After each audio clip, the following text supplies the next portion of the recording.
So, I'm Bob, cruising up to the north. I got about a 4-hour trip to go. It's my first attempt at, videotaping myself and kind of telling some stories about camping and how I travel for business and stuff. And I drive out there. I get paid by mileage to go certain places and conduct the training that I do. And then I camp out in my van. I've been doing my job here for about 4 years. And the first 3, I stayed in hotels and traveled airports and everything. And I was just totally stressed out all the time, like going through airports. Just not my idea of a good trip. Anyway, so I decided, I just drive places, and the location of our business, it kind of shifted regions, and so this works out pretty good. And, a lot of times, I'll just find a campsite and pay for the campsite, and whether or not I stay on the site or not, I always have an, if I decide to go boondock somewhere, hang out in the hotel parking lot, use their Wi-Fi, and, if I ever got busted or something, at least I'd have the excuse, hey, I'm here at the hotel seeing my buddies, and, I'm heading back to my campsite, and, I don't have any, I've never had any problems with the police, nobody's ever really, hey, I think somebody's sleeping in that van, or nothing like that, so, not too stressful. The first couple times I did it, I was a little, nervous, I suppose, but, I'm like locked in the van, and I got flashlights and a little hatchet, whatever, like camping stuff with me, so, yeah, the first couple times laying down, you knew exactly where, my flashlight was, so, bashed somebody over the head, but I was like, well, fuck, I like losing sleep over it, so, yeah, I just relaxed, and I haven't had any problems, good times, but, yeah, the thing that kind of inspired me to do this is, I was looking up, lift kits for, my Astro van. I got an all-wheel drive Astro van with cargo deals. Picked it up. Some guy, he had a bunch of them. He had a business where they transported medical equipment. So it's fleet maintained. It's a pretty good little van. And I just wanted to put a lift kit on it, and I came across this guy's YouTube site. What is it? Not Bad Astro Van, that's what he calls his van now, but the Stand By Your Van. I was like, that's fucking awesome, Stand By Your Van. So, this guy, he's pretty funny, he's got all these funny stories from hitchhiking all over the country and stuff. He apparently did that for years, and, I got, like, all these crazy-ass stories from the Army, and, I wanted to do the entire hitchhike thing across the U.S. and, go up to Alaska and, do all that stuff. And, I don't know, kind of puss out on it.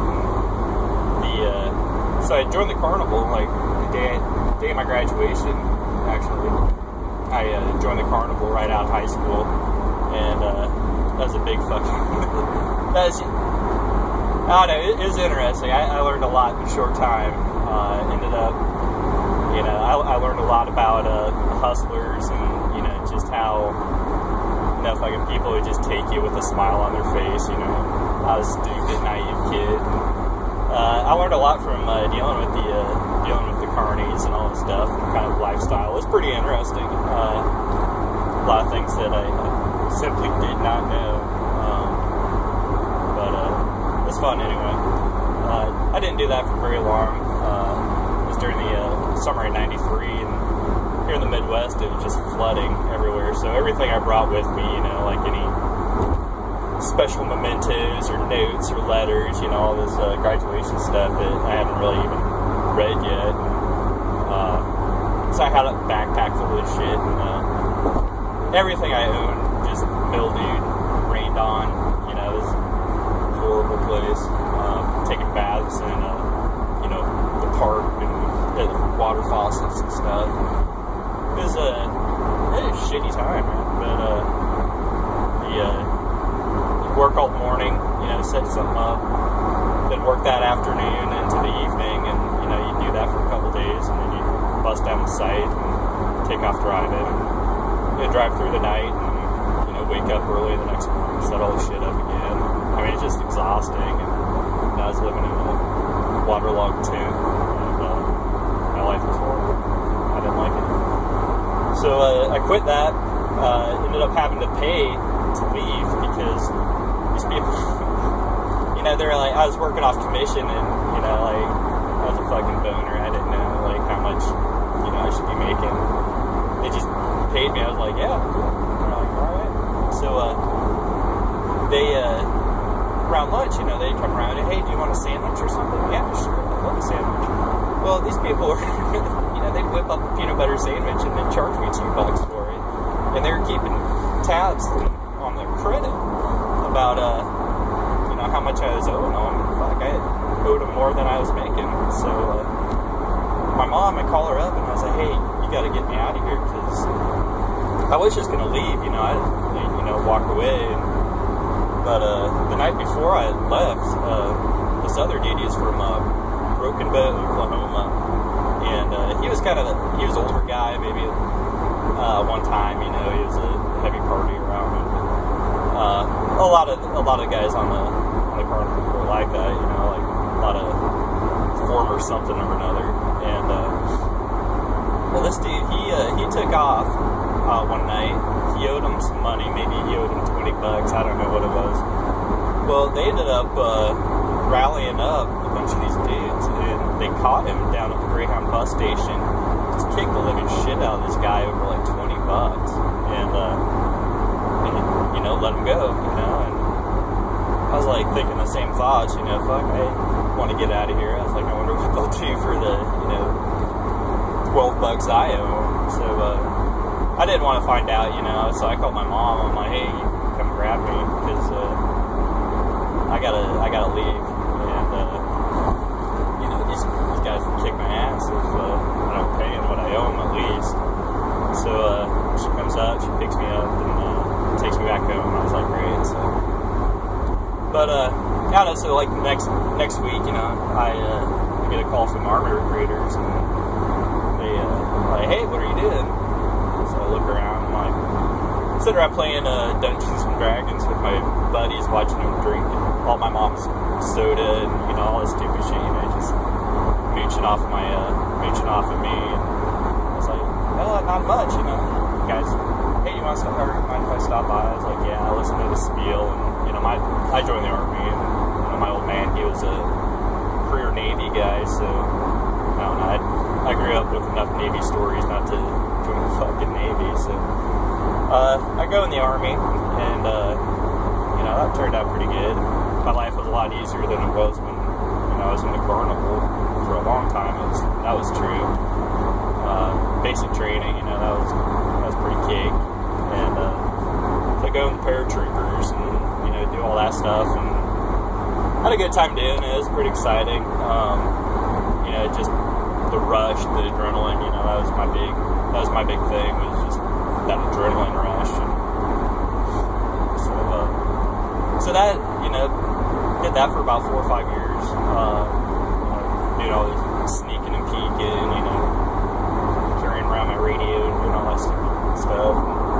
You know, I came out, I was all fit, you know, 82nd paratrooper. I was feeling pretty confident about myself, you know, like, things were cool. And, but those 4 years in the Army, man, like, I loved it, you know, I love being around soldiers, and, you know, soldiers are like some of my favorite types of people in the world. You know, you get a lot of guys who, you know, they come in, they're a little bit older, they had traveled, you know, a lot of guys who had done like the Appalachian Trail, and, you know, they had all these cool stories, and, you know, and then they get on a helicopter and fucking die, and, you know, that was my life, you know, I'd make friends, and, you know, you get a helicopter plane or something, fucking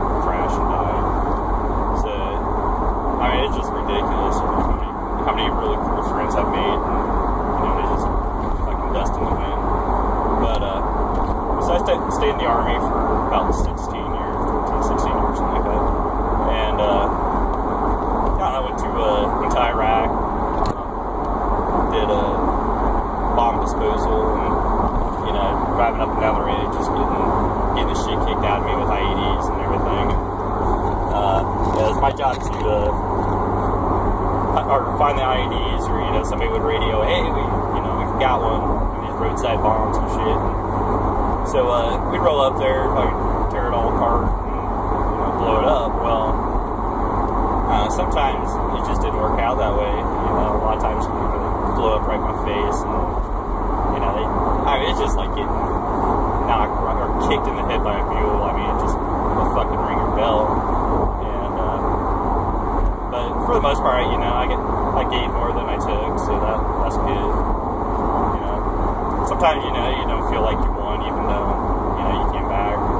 So at least that's the way I feel. I came back, I didn't have any like bullet holes or bloody scars and shit like that. I had all my fingers and toes. But now it's just like the constant punishment on the head. All these blasts. I mean, it's just like fucking. It's like going 12 rounds with a professional boxer. I mean, it just messed up my head anyway.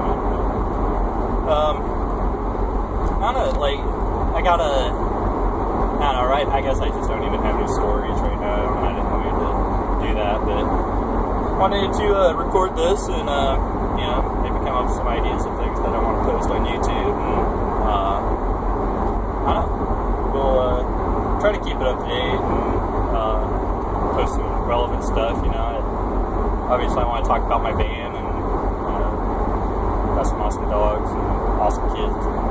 I won't talk much about my kids just because, it's YouTube and all kinds of fucking predators out there. But, so yeah, I'll probably keep it to my dogs and my van.